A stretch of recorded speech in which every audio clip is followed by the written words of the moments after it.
In this video I'll be making a grilled cheese sandwich I've been developing in my head. A slow-cooked pork belly inspired by the Italian porchetta, together with 2 kinds of pesto. I start by dicing and roughly chopping carrot, celery and onion to make a sofrito base. I then place my pork belly in a pot of water and bring that to a boil. I add olive oil in my Dutch oven before adding the vegetables. I add salt to the vegetables. After about 10 minutes of boiling, the pork belly has released some stuff that we can discard. I cut the top skin to make room for spices, fennel seeds and sea salt.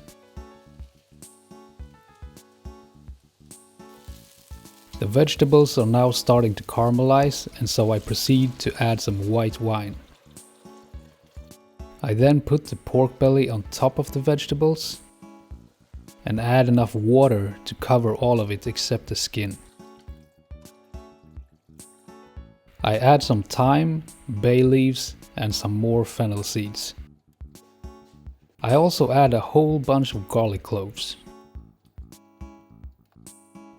In order to properly season the pork belly, I'm going to need a lot of salt in the braising liquid.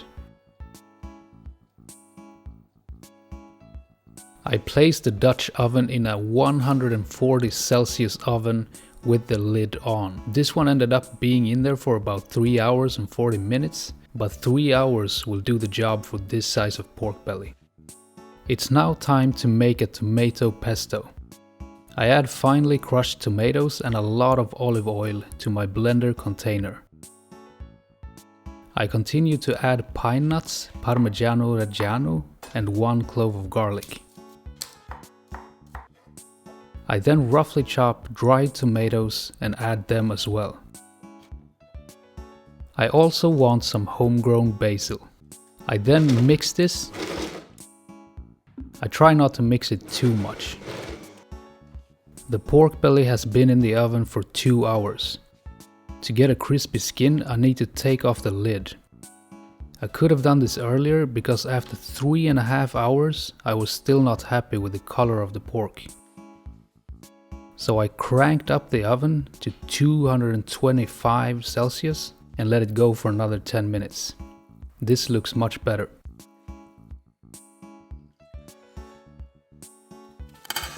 This could have gone real bad. It looks done to me. I like doing things from scratch, so I will also make a white bread to act as the vehicle of this sandwich. I start with 50 grams of fresh yeast. I then pour over half a liter of 37 degrees Celsius milk. I try to dissolve the yeast as much as possible before adding some of the flour. I stir some more and add 50 grams of room temperature butter, 13.5 grams of table salt and 13.6 grams of sugar. More of the flour, which will finally add up to about 780 grams. I then knead this for 10 minutes, cover it with plastic wrap and let it proof for 30 minutes. I then place the dough on my table with some flour and I weigh it to be able to divide it into 2 pieces of equal weight. I add some more flour on the table and try to shape half of the dough roughly into a rectangle. I roll it tight while trying to keep as much tension in the dough as possible. I do the same with the other one and place them in a large oven dish. To prevent them from sticking to each other and the edges of the dish, I brush with some melted butter. I then cover with plastic wrap and let them proof for another 30 minutes. The final touches include brushing them with beaten egg and sprinkle with poppy seeds. Looks like the perfect size. I now have time to taste my pesto. And since my dried tomatoes had a lot of salt in them, I didn't need any more salt. The pork belly has been in the fridge the whole day, and it's time to cut pieces for the sandwich. I then fry the pieces to heat them up and to add extra flavor. I also add some sea salt. I take 4 pieces of my homemade bread and add the pesto. I then add low moisture mozzarella and Italian hard cheese.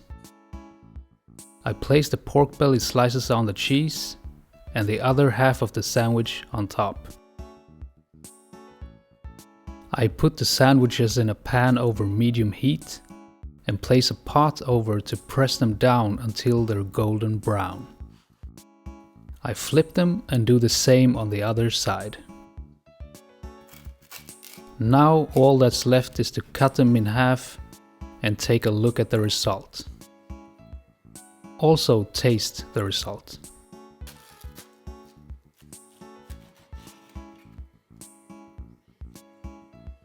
One week after the red pesto version, I made a green pesto version as well. I had kept the pork belly and the bread in the freezer.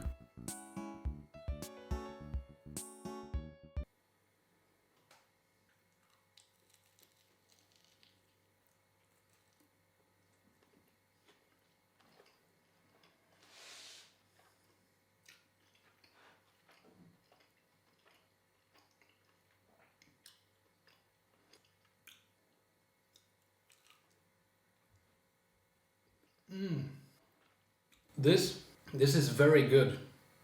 This might even be better than the first one. This might be better than the tomato-based one. Super good.